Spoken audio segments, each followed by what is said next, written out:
Joining us today, I'm Paul Baumann, and I'm honored to serve as the Rotary Club of Tulsa president for this year. You're attending a meeting of the best Rotary Club in the world, club number 2500 in District 6110. And another one of the attributes of our club members that I have come to deeply admire and appreciate is generosity. I want to take a couple of minutes today to mention and highlight some of the members that are doing some great things during these difficult times even. Our club members continue to work and volunteer untold hours of time, along with generous financial support that our members continue to provide for our club projects, Rotary International, and also our Rotary Club of Tulsa Foundation. From our Giving Tuesday fundraising efforts to our upcoming Salvation Army bell ringing and Shop with a Cop events, each of these events would not be possible without the support of our members.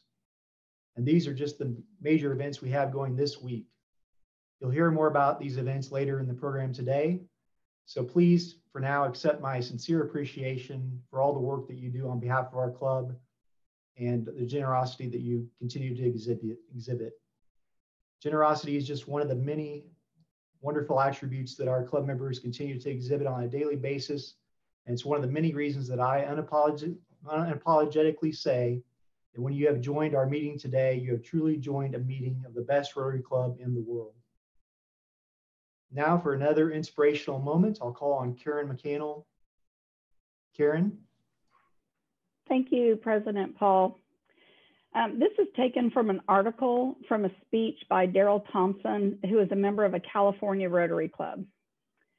We all know the four-way test. We recite it from memory. Well, most Rotarians can. We try to practice it daily. But did you know there was a Tulsa connection to the four-way test? Written in 1932 by Herbert J. Taylor, a mover, a doer, a consummate salesman, and a leader of men. He was a man of action, faith, and high moral principle. He was born in Michigan in 1893. He worked his way through Northwestern University in Evanston, Illinois. After graduating, he went to France on a mission for the YMCA, and then he served in the U.S. Navy Supply Corps in World War I. In 1919, he married the love of his life, and they moved to Tulsa, Oklahoma, where he worked for Sinclair Oil. After a year with Sinclair, he moved into insurance, real estate, and oil lease brokerage. In 1925, he returned to Chicago, where he began a quick rise within Jewel Tea Company. About this time, he joined the Rotary Club of Chicago. And in 1932, in line for president of Jewel, he was asked to help revive the near bankrupt Club Aluminum Company, a cookware manufacturing company that owed $400,000 more than its total assets. And help he did. Herb resigned from Jewel, took an 80% pay cut to become president of Club Aluminum. He also personally invested over $6,000 of his own money in the company for operating capital. Looking for a way to resuscitate the company and caught in the Depression's doldrums, Herb, deeply religious, prayed for inspiration to craft a short measuring stick of ethics for his staff to use. His first draft was over 100 words. That was too long. He finally reduced it to 7 points. That was too long. So he reduced it to 4 searching questions that we use today. He ran this test by his 4 department heads, who happened to be a Roman Catholic, a Christian Scientist, an Orthodox Jew, and a Presbyterian.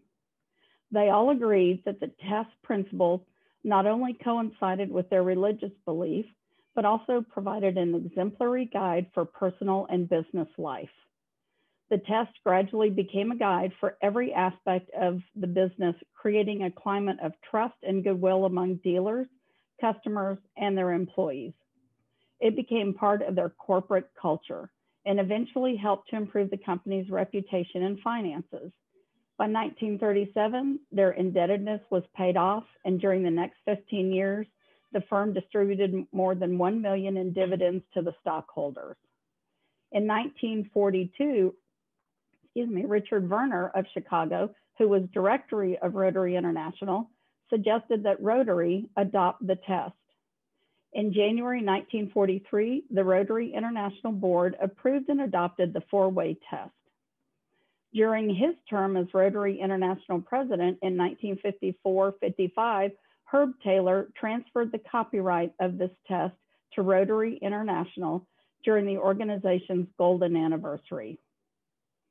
Few things are needed more in our society than moral integrity.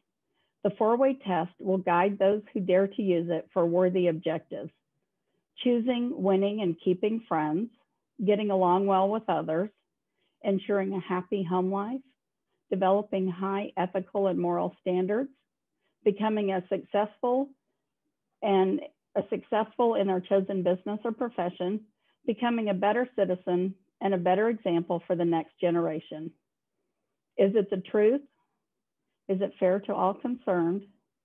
Will it build goodwill and better friendships? Will it be beneficial to all concerned?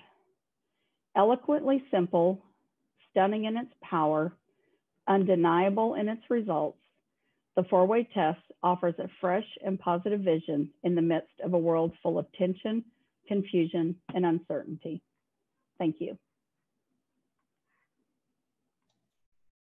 Thank you, Karen. Thank you for sharing inspiration today for us from our own Rotary four-way test. At this time, I'd like to turn it over to our past president, Mike Homan, for a special announcement. Mike? Thank you, Paul. Karen, thank you for that inspirational moment. That was a piece of our history that I was not aware of, so thank you. What a special Rotary Day. Not only do we have the mayor speaking to us, but we have Santa Claus joining us today. So hi, Santa Claus. Thank you for joining us. Everybody watch your P's and Q's. He's probably checking his list twice today. Yep, twice. Thank you. So today I'm filling in actually for John Raines, who is the chair of our nominations committee, and he was not able to join us today. So I'm going to announce the results of our election for this year. Before I do that, I want to say a special thanks to the committee members: Hannibal B. Johnson, Becky Fields, Paul Baumann, David Wagner, Matt Bristow, and Forrest Cameron and John DeBars. They all served you admirably, and I think I can speak for each of them. This is a great committee to be on because you really get to take a deep dive into the amazing talent that we have in this group. I mean, this is truly an amazing club made up of amazing people. So today I'm going to introduce to you the leadership for our next Rotary year, 2021-2022. It's so refreshing not to say 2020. We will move on. We'll make it through this year. There will be another Rotary year. So our president next year will be David Wagner. Paul Baumann will serve as our immediate past president. Carl Vincent will serve as Club Foundation trustee, and that's a 5-year term. Norm Simon will serve as budget chair and then secretary treasurer elect. And then Matthew Bristow and Forrest Cameron will continue in their roles as directors at large.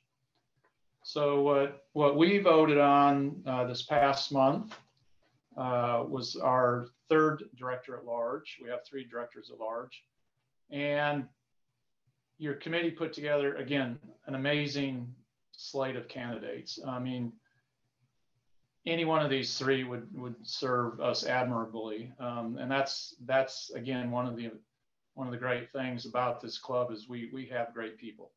The people that we were voting on was Prima Donna Braddock, Karen McCannell, and then Charles Seacrest.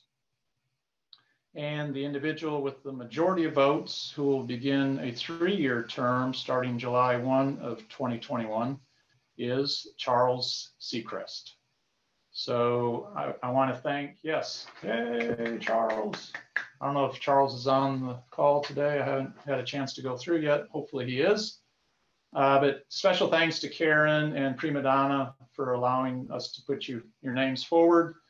You all are both of you and Charles are all serving our club admirably, and we appreciate you.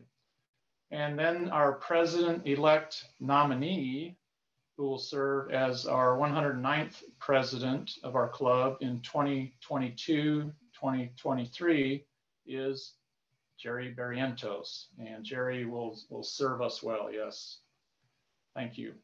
So yeah, please join me in congratulating and thanking this outstanding group of leaders. Our future looks bright. Back to you, Paul. Thank you, Mike. And I do want to say I appreciate each one of those leaders for stepping up and serving our club in this capacity. And also congratulations. I appreciate each one of them giving their talents and gifts to help serve our club. I look forward to working with them going forward. And thank you, Mike, for stepping in today to do those announcements for us. Our new member introduction today, we have actually 2 new members to introduce, and I'll turn it over to our past president, Chuck Wilson, with new member introductions. Chuck? Thank you, Mr. President. What an exciting time. You're going to see here that we are adding outstanding individuals to our Rotary Club. And I salute those who have stepped forward to not only bring these new members in, but these new members for their commitment to serving others and building relationships within our organization. First, past President Mike Holman, thank you so much for introducing Rhonda Dudek to us. I believe Rhonda is on the call. Rhonda, could you say hello so we can get a look at you, please? Hello, I'm on the call. There she is. Okay, good, good. Rhonda holds a Bachelor of Science degree in Civil Engineering from the University of Oklahoma, a Master of Science degree in Civil Engineering from Oklahoma State University, and is a registered professional engineer in Oklahoma. Rhonda currently serves as the Chief Transportation Engineer for Benham Design, LLC, and leads the corporate transportation engineering practice. She has resided in Tulsa since 1987, is married with 4 adult children and 2 dogs. She enjoys playing golf, reading, family time, and attending FC Tulsa soccer matches. And she has been a season ticket holder since the beginning, 2015. Rhonda, we are so happy to have you as a part of the Rotary Club of Tulsa. Thank you. I'm honored to be a part of the club. Great. Thank you. And thank you, Mike. Next is Colonel Ginger Turcott. Colonel, are you on the call so we can take a look? If not, I saw your name on the call, but I'm not sure that she's has the video part of this going. But Colonel, I'm on the call. Are you there? Oh, there she is. Hi there. Thank you so much for the introduction. You're welcome. You're welcome. Colonel Ginger Turcott, Director, Manpower and Personnel of the Oklahoma National Guard, Joint Force Headquarters, Oklahoma City. She serves as an advisor to the Adjutant General and is responsible for developing and coordinating state policies affecting more than 9,000 Oklahoma Army and Air National Guard members and their families in 2 air wings, 5 Army commands, in 47 locations across the state, and 1 geographically separated unit. As the director, she leads a diverse organization delivering full spectrum human capital support through teams specializing in human resources, equal opportunity, family programs, psychological health and wellness, sexual harassment, and assault response prevention and coordination. Colonel Turcott entered military service in November of 1990 and was later commissioned as a graduate of the Academy of Military Science Air National Guard. Her command experience spans a 10-year period and includes the 138th Communications Flight, the 138th Force Support Squadron, and her most recent command with the 138th Mission Support Group, 138th Fighter Wing here in Tulsa. She told me that her inspiration to join the Rotary Club of Tulsa was through her first commander, Lieutenant Colonel Bob Hawk of Iola, Kansas, and his stories of supporting his local club and the amazing things they did to support impoverished pockets of society. He is retired, but we remain in contact and he's still an inspiration, she said. She's already signed up to support the Salvation Army bell ringing and the Shop with a Cop event. That's wonderful. And she's very grateful to be a part of this organization. And we're very grateful to have you as a part of this, Ginger. Thank you so much. Thank you. Appreciate it. Mr. President. Thank you, Chuck. Appreciate you doing that and appreciate the new members for joining us. Welcome, Rhonda and Ginger. As a member of the Rotary Club of Tulsa, you'll truly have opportunities to change lives and connect with other professionals who are dedicated to making a difference in our community across the globe. We look forward to getting to know you and hopefully meet you in person someday. Sarge Carl Vincent, it is Sarge time. I'll turn it over to Sarge Carl. President Paul, did you know last Thursday was Thanksgiving, President Paul? Do you know there's less than 22 days to Christmas, President Paul? It is incredible. Time is flying. We got the Sarge here for us. We got a few really interesting contributions this week to talk about. President Paul, did you notice there are 96 people on this call today? That's the most I think I've seen. Impressive. So we're getting ready for Christmas time, and as we prepare for Christmas, we find our first find coming from some distinguished Rotarians, a distinguished Rotarian, John O'Connor. John O'Connor gave us $250 for his birthday. John was president when I joined the Rotary Club of Tulsa in 2004, and he set the bar for me in terms of what a Rotarian should be. Had a great deal of influence on my Rotary career. Thank you, John O'Connor, for your contribution and everything you do for the Rotary Club of Tulsa. And let's see who we got next here, President Paul. More gifts for the Rotary Club of Tulsa. Oh, look who it is. It's our own President Paul. Thanks for sending in this dance video, Paul. We appreciate that. Paul's birthday is coming up. Wish him a happy birthday. You know, I'm betting Paul's a runner, so I'm thinking he probably ran off all of his Thanksgiving dinner and is ready for the Christmas feast that's coming up. Shake it, Paul. Let's see, what do we have next? We've got a set of finds here. These are all people that took advantage of the matching funds from Mark Allen Chevrolet and contributed to Shop with a Cop.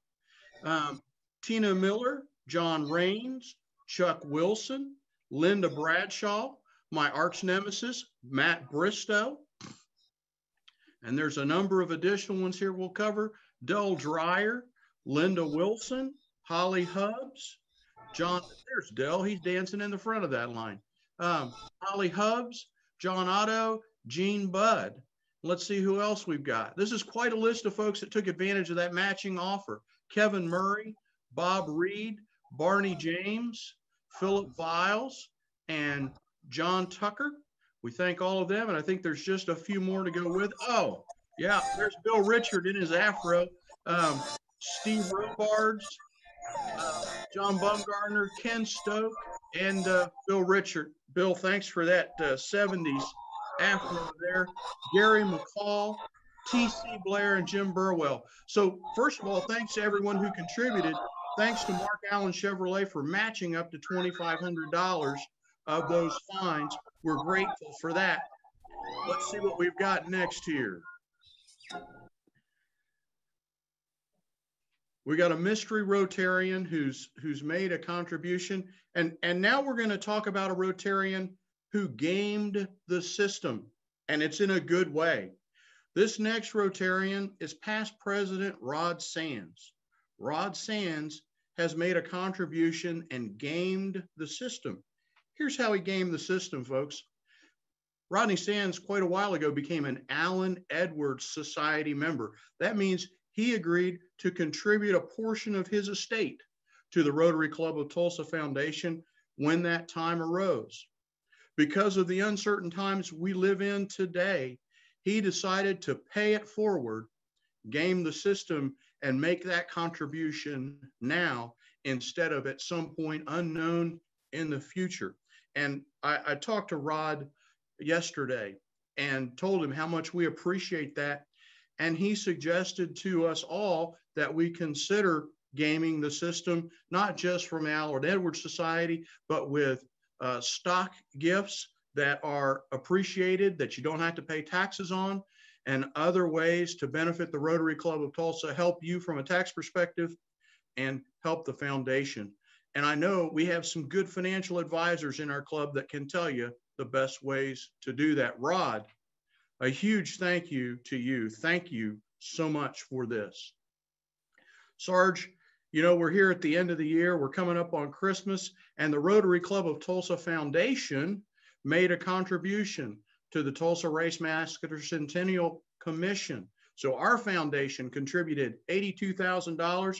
See all those Rotarians in the picture? You got President Paul and Hannibal and Phil Armstrong and Karen Keith, who always makes any picture she's in look better. We're putting in $70,000 for the museum, and then we're purchasing 2 of the bench by the road benches at $6,000 a piece for that.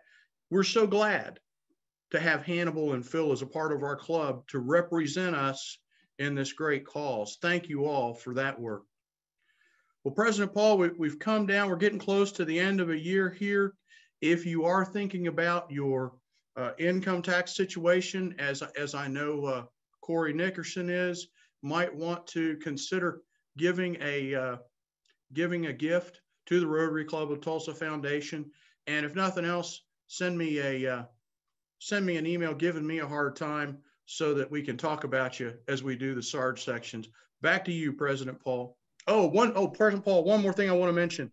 A shout out to Tina Miller and a shout out to Bree Segovia. Due to the COVID situation, Bree's had a change in her employment status, and right now she's available to work. If anybody is on this call, might have an interest in picking up a really great administrator or project manager, Bree could help you with that. She certainly does a great job with our slides. Back to you, Paul. Thank you, Sarge. Definitely appreciate Tina and Bree for the work they do every week on our programs. I want to say a special thanks to this week's sponsors now. Our sponsors this week are Interim Healthcare, Terry Heritage, TTCU Federal Credit Union, Dan Newberry, Key Personnel, Stan McCabe, Upshaw Johnson, Katie Johnson. Thank you to our sponsors. We appreciate you, and we couldn't operate as a club without your help. Sadly, I received notice today that past District Governor Donald Walker has passed away at the age of 85. Don was one of the first members of Sunrise Rotary Club in Tulsa. So our thoughts and prayers are with his family today. We have upcoming programs. December 8th, Ron Wheeler, Executive Director and Conductor of the Tulsa Youth Symphony, will be our speaker. December 16th, Bob Beard, Vice President of Community Relations and Development for Meals on Wheels of Metro Tulsa, and Lori A. Long, CEO of the Community Food Bank of Eastern Oklahoma, will be joining us via Zoom. And volunteers are we're actually having meetings tomorrow for Shop with a Cop, or not tomorrow, I'm sorry, Saturday, December 5th from 8:30 to 11:30 is Shop with a Cop. We have volunteers still needed for that event, along with our volunteers needed for Salvation Army tomorrow, which is going on tomorrow at different locations around town. So please, if you can help with Shop with a Cop or Salvation Army bell ringing, please reach out to the office and sign up for those events. The sign-up links are in the Monday message, or you can contact Karen McCannell. Thank you, Karen, for putting those events together for us, and John Crescent also for his work on Shop with a Cop. Now I'll please help me welcome, as I introduce our past president, Matt Davis, who's our Rotarian of the Day. I'll turn it over to Matt, who will introduce our speaker today. Thanks, President Paul. You know, I can't think of a year where great leadership is more critical than this year. I think we're all waiting with bated breath for 2020 to be over with, and probably no one more so than our speaker today. Our speaker today, in my opinion, is the greatest mayor we have had in decades.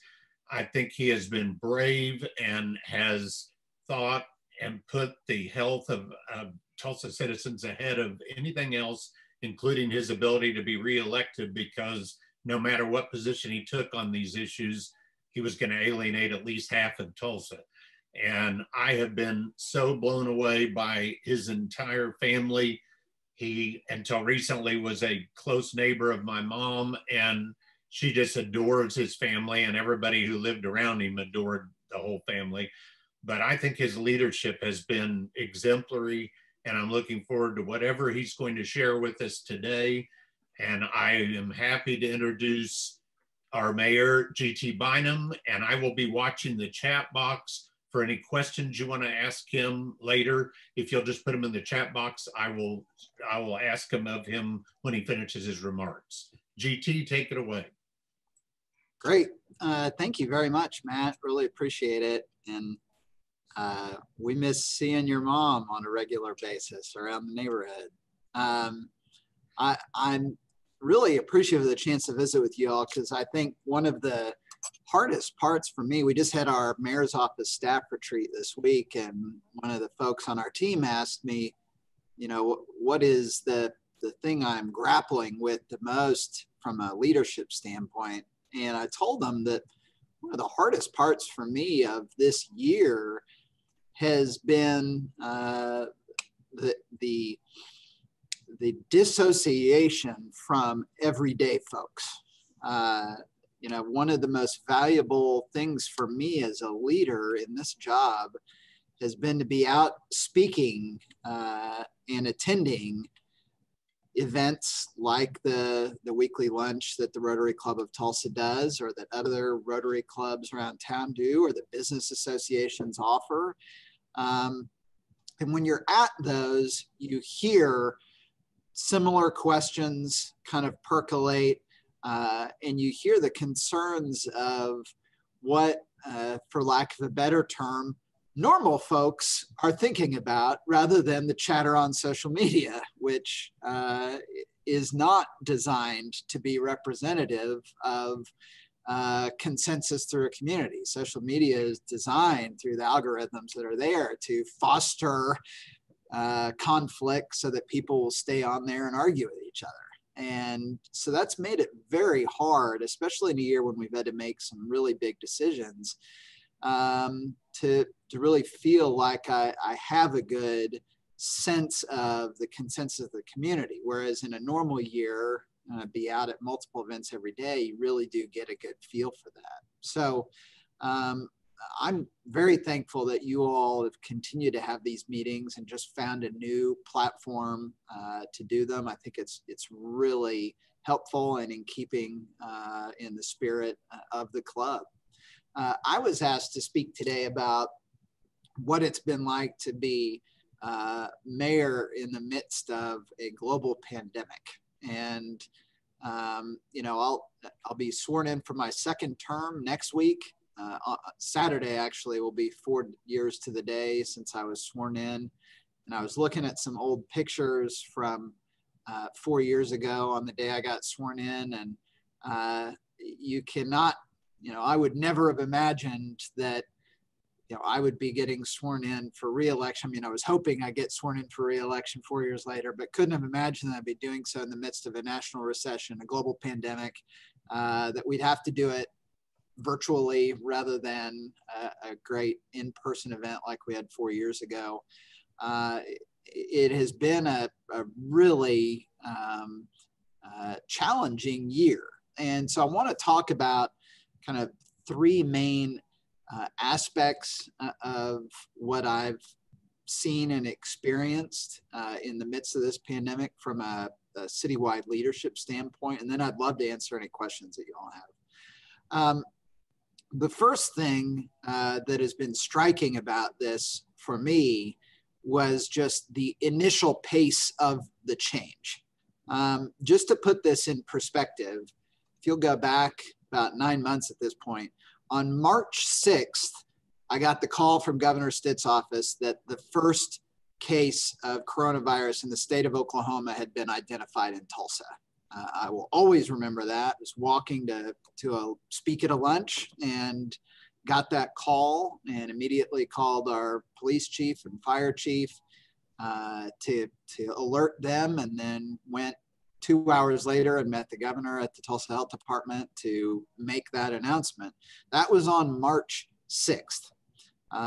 10 days after that, we started to limit gatherings of more than 50 people in the city of Tulsa. We were really looking for community spread to start. That first case that we had was somebody who had been traveling in Italy and brought it back with them. There wasn't a sign of community spread that first week, but 10 days after that first identified case, we started to limit gatherings of more than 50 people. That was something that I had to issue an executive order to do that. I don't believe that we have ever done that in the history of the city for more than a very limited period of time. You know, the only other time I've done that as a mayor has been either when we had the flood and we had to limit people who could get close to the river to keep them safe, or when the tornado, August of 2017 tornado hit 41st and Yale, and we had to declare a civil emergency to block off that area while it got cleaned up because you had power lines and stuff down.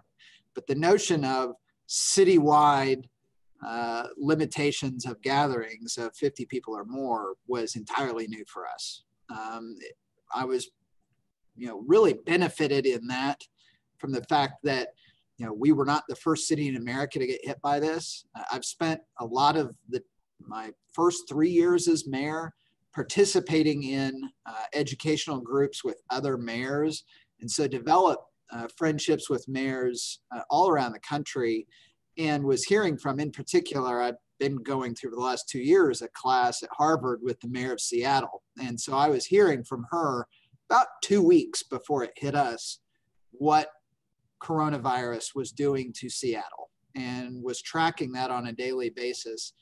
And I will say one of the great benefits that we had was that it really didn't hit Tulsa until about 2 weeks after it hit the coast. And it allowed us to see how they had responded and what had worked on the coastal cities in the United States and what hadn't, and incorporate it very quickly here. The other thing that we started to do in the early going was really coordinate very closely with the city of Oklahoma City. I think most of you know Mayor Holt has been a friend of mine for about 20 years. We were both rookie staffers on Capitol Hill together. If you'd ever told me that, or either of us, that we were both going to be mayors of our hometowns at the same time, we probably would have thought that was really cool, but improbable. And yet, fortunately, we had that friendship and that relationship established. And we recognized that if the state was not going to do something statewide, it was very important that the two largest cities in the state have regulations that closely mirrored one another. We're largely experiencing the same things at the same rate, and thought that that would really set the right tone for cities across the state, who then subsequently followed a lot of those same regulations. So again, March 6th, we get first case. 10 days after that, we begin to limit gatherings of 50 people or more. The day after that, St. Patrick's Day, we closed restaurants and bars citywide. A week after that, we limited all gatherings citywide to 10 people or less. And 4 days after that, Tulsa entered our shelter-in-place protocol. So in just 22 days, we went from identifying the very first case to being in a citywide shutdown. It was the pace of that change was remarkably fast. And for me, as the mayor, initially we thought, well, most of this could be done through the city county health department, or the state will do it. We learned early on that the state was really going to largely delegate anything like this to the local communities, and the Tulsa City County Health Department only has regulatory purview over unincorporated areas of the county. It doesn't govern the cities themselves. That was up to mayor by mayor across the state.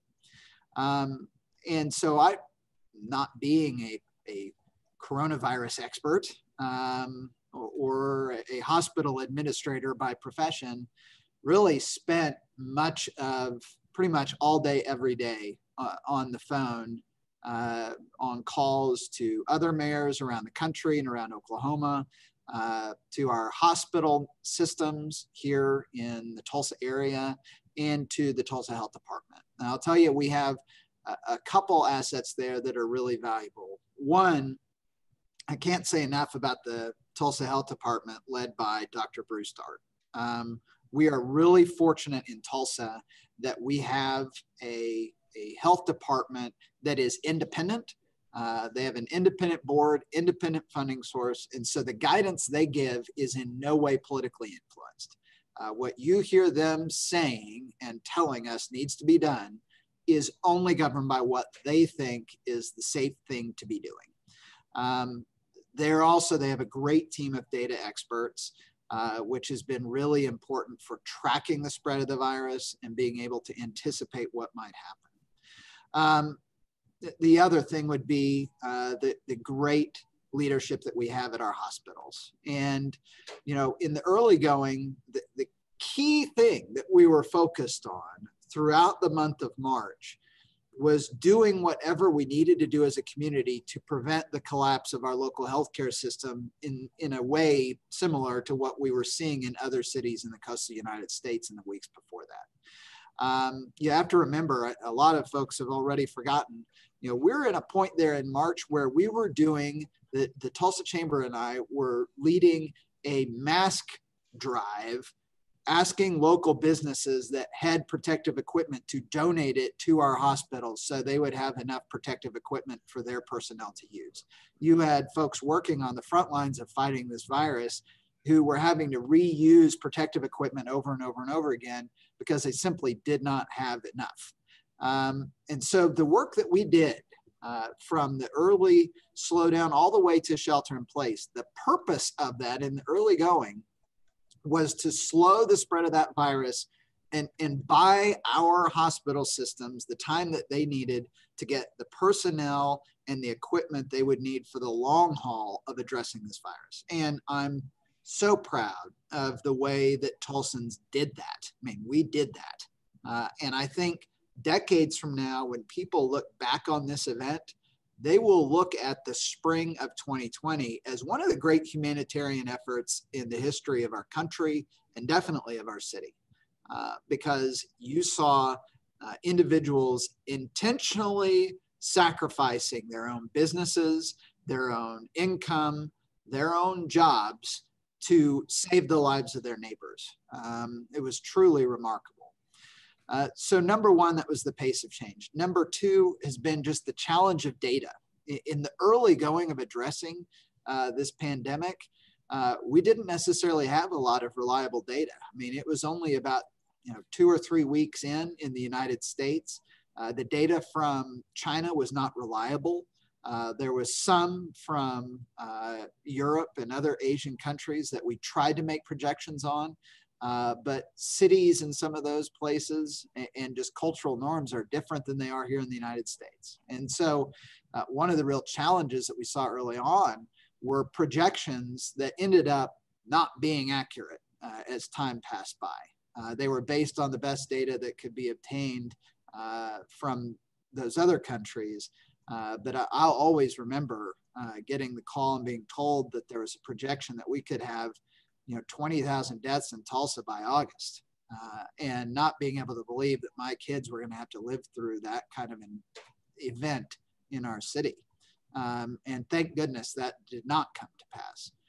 And it did not come to pass for two main reasons. One, the data was not based on what was really happening here in the United States. We didn't have enough data at that point.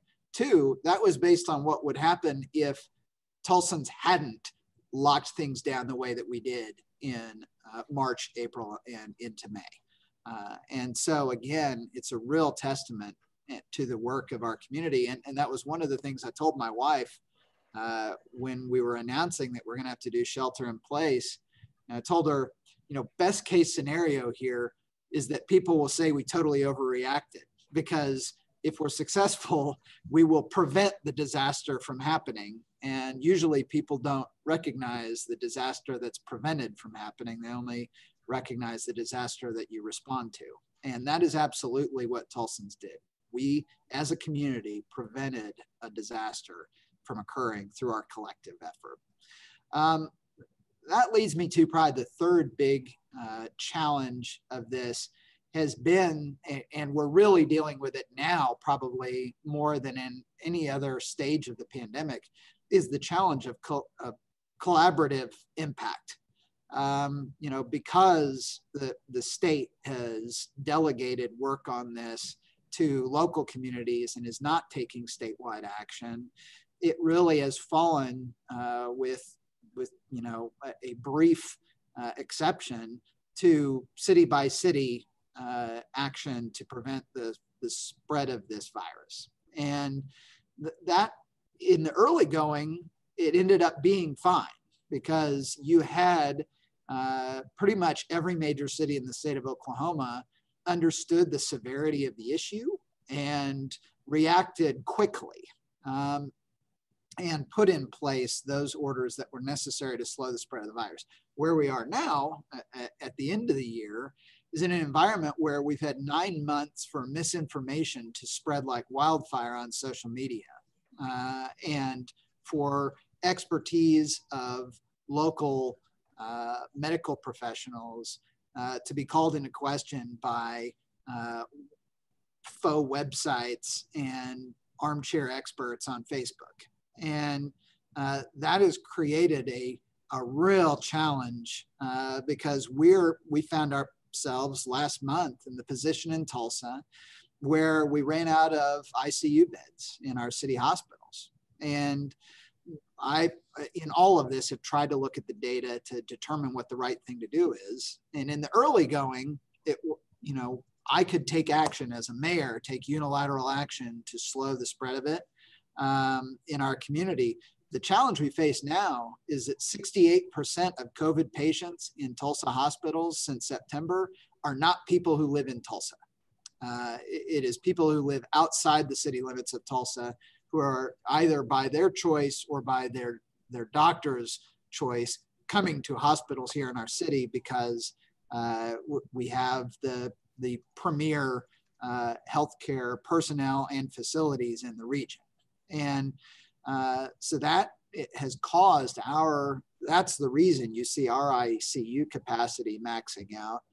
And this is the challenge that I'd been talking about early on in the pandemic, but that we really see right now, is there is a willingness here in Tulsa by myself and by the city council that we have to act to slow the spread of the virus, but we only represent 32% of our hospital population. And so if the most important thing for us to be doing is protecting the ability of our hospitals to treat the most severe cases of illness in the midst of this pandemic, 2/3 of that responsibility resides outside of our control.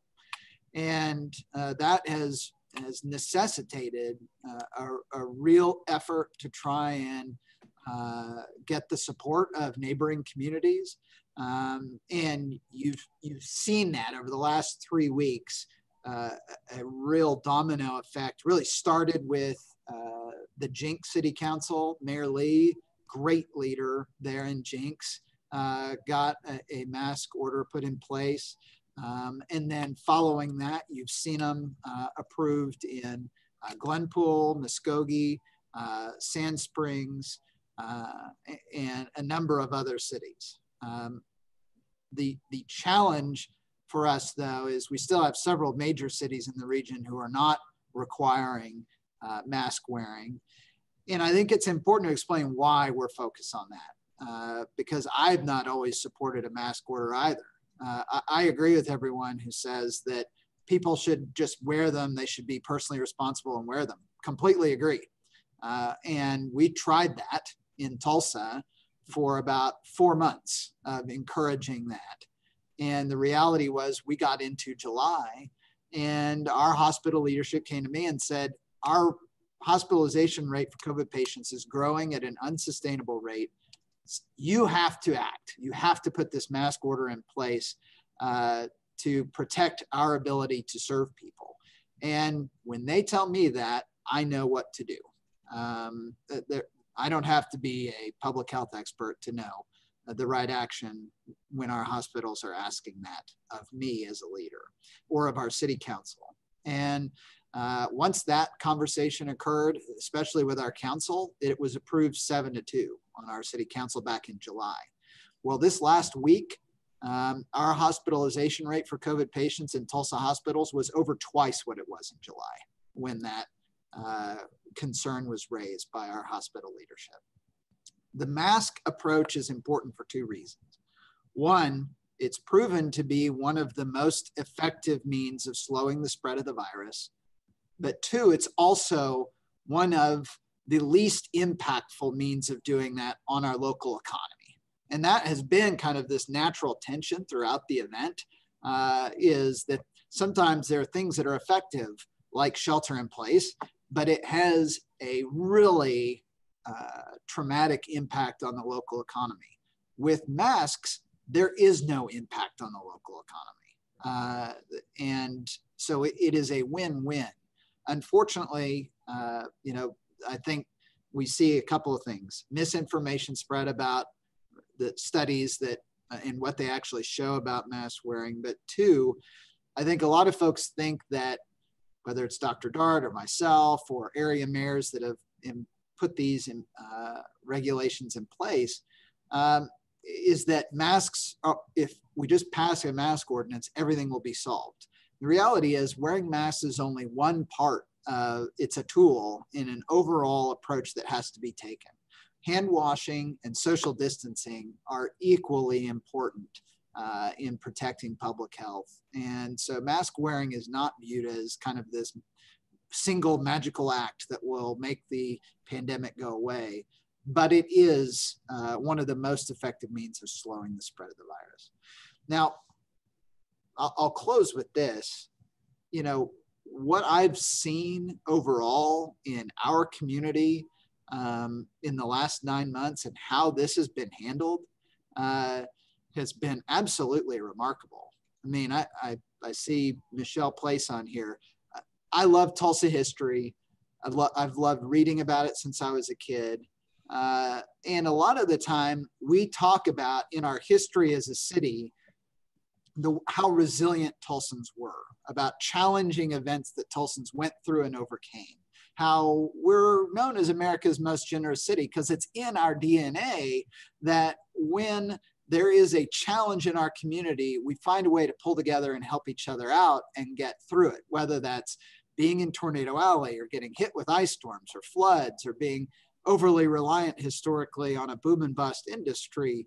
You know, time and time again, there have been all of these events that have tested whether or not we're really a city of true neighbors that help each other out and pull through hard times. And we talk about those as if they're historical events. And what's been remarkable for me in the last year is to see the way that is not, we're not talking about history anymore. That is something that this generation of Tulsans is proving we're worthy of that legacy that we've inherited as a community by those who made sacrifices before us to help one another out to get through hard times. This year, we've been through a global pandemic, a national recession. We've seen the attempted murder of one police officer and the murder of another. We have had some of the most traumatic events in recent memory for our community. And yet, here we are at the end of the year meeting at this Rotary Club Zoom meeting because our community is still taking one step, putting it in front of the other and getting through this year by helping each other out in our time of need. And so that's very inspiring for me to see the way that our community is pulled together and lived up to the historical reputation that we all want to believe in about Tulsa. We're making that history right now. And, you know, my son will be, good gracious, 14 in 10 days. My daughter is 11 years old. And their whole generation is going to grow up talking about how they were kids in this era when Tulsans pulled together to help each other through some of our most trying times. And that makes me very proud as a mayor of our city. Thank you. I don't know how we are on time, but I'd love to answer questions if we have any. GT, thank you so much for your remarks. Let me ask you a few questions that have been asked through the chat box. We're all getting used to these lovely Zoom things. President Paul asked, how soon realistically you think a vaccine can change our current situation in Tulsa? So I was just actually reading a report on that this morning. I think I saw some comments from Dr. Fauci about the vaccine deployment on a national level. I know that what we're anticipating here in the state of Oklahoma, and this is all being managed by the state, but what I've heard from Dr. Dart is you'll have a first round starting, sounds like this month and into January, and that will be for healthcare workers and residents of long-term care facilities. And then the next phase would be for first responders and others that are in more public-facing roles. I will say that's one thing I've been incredibly proud of is our team at the city, men and women in the police department, our team in the Tulsa Fire Department, our folks who are out working on our water lines. They're all, you know, they don't get to work remotely. They have to be out in the field. And they have adapted the way that they do their jobs to do it carefully and effectively. So you'll see that next phase. And then the third phase would be for all the rest of us who don't fall into one of those earlier categories. I think what I read was that Dr. Fauci was thinking that you could have full deployment of the vaccine for anyone who wants it by this summer. After those, you know, you're talking about probably a 3-month window of time for full deployment in each of those initial groups before you move on. Again, that's about a year and a half earlier than I was expecting, and it really shows what the American ingenuity and industry are capable of when they are mobilized into one specific effort. Thanks, Mayor. I got to tell you personally, I wish you were running our state right now because we'd have a statewide mask mandate instead of this thing that we have to work around everybody else. Let me read you this question because it's a little lengthy, but please reconcile the July report from hospital leadership that hospitalizations are at an unsustainable level with the fact that such rate is now double what it was in July. I'm in full support of your action and leadership on this issue, but these seemingly conflicting facts may cause suspicion among some citizens. Sure. And so the concern that was raised in July was about the rate of the increase, that there was a week over several weeks, such a rapid increase in hospitalizations that they felt, and in particular of city of Tulsa patients, that they felt like we needed to take action immediately. And that also speaks to one thing I didn't mention a moment ago, is that we've just gone through different phases of this pandemic. I mean, in the early going, it was very much more focused in urban areas where you have more dense population, especially, you know, there was a report that I saw that pretty much the worst case scenario you can have is a moderate density urban area, but that serves as a hub for a number of other areas that have no regulations in place. Well, where does that sound like? I mean, that is Tulsa, Oklahoma. And we have 1 million people in our metro area that are traveling through our city on any given day. And so that the difference between July and today is the concern in July was about the rate of increase amongst Tulsa, city of Tulsa patients. Where we are today is now that our hospitals have had to shift into a surge plan. You know, we have 4 major hospital systems here in Tulsa. Each of them are part of regional systems. The flagship facilities are here in Tulsa, but each of them have facilities in the region as well. And what they're having to do now is push patients out to those facilities and utilize their full regional capacity instead of being able to keep their focus and their patients really oriented here in Tulsa. Okay, I think we've covered the questions. I think I can speak on behalf of the whole club, GT, and say we are so grateful for your leadership. I hope you could read through some of these remarks on here, because there have been a million people saying thank you for everything you do. And we hope that you, Susan, Robert, and Annabelle, and there's no way Robert can be about 14 years old. I think of him as about 4. Me too.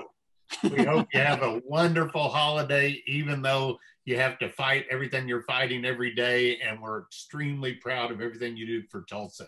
Thank you for being with us, GT. Thank you all. Really appreciate your time today. Thank you, Mayor Bynum. On behalf of everyone here, thank you for taking time to speak with us today. We always enjoy hearing your comments. Thank I you. appreciate all you've done to help lead our city successfully. So thank you. It's tough to share a billing with Santa Claus. I do want to call, that brings up a good point. I do need to call on Santa Claus to bring us an update on bell ringing for Salvation Army tomorrow. So Santa Claus. First would like to say, Mayor Bynum, you are on my nice list this year. So be expecting. Thank you. I've been working here, I've been going through my list. I get a lot of Dear Santa letters this time of year. And I got a letter from one young lady, I believe her name is Karen McCannell. And she asked for 2 things this year: people to sign up for bell ringing and people to sign up for Shop with a Cop. Well, that's not true. She asked for some other things, but we can't go into that right now. I looked at the list and I checked it twice. We need 8 Rotarians, 8, to sign up to have a full slate for tomorrow. And I know we can use some help with Shop with a Cop. So I'm going to ask you to look at the emails that Tina has sent out and click on that Sign Up Genius for both of those projects and sign up today.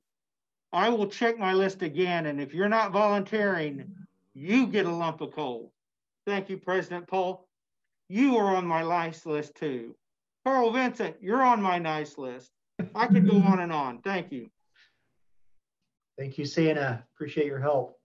So please sign up for Salvation Army bell ringing tomorrow and Shop with a Cop if you have time on Saturday morning. We'd love to have you at those events.